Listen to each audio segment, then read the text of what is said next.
It says Buddha's beliefs form the foundation for a life of mindfulness, wisdom, and liberation.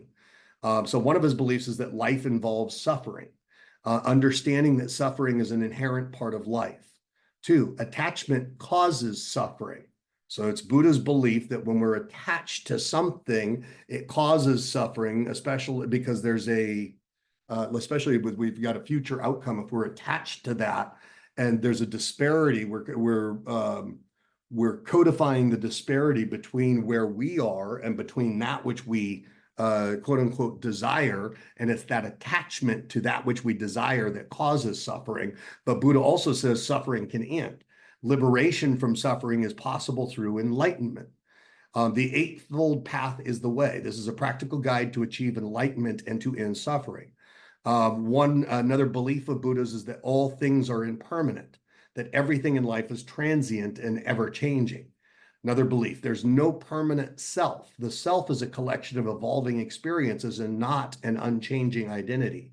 Like, who is Kogi version 2025, November 2025 versus Kogi version November 2000?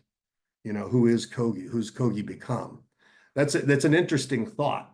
General semantics kind of looks at it the same way, that who we are today is not really who we were before. Even all the atoms, molecules have all changed. You don't have, from years ago, virtually every single atom and molecule in your body is different than it was 10 years ago. So you have changed in some way, but we have a sense of identity that we've ascribed to, which continues to cause us to show up in the same way. Karma shapes our destiny. Actions have consequences that influence future experiences. So the actions that we take today influence future experiences.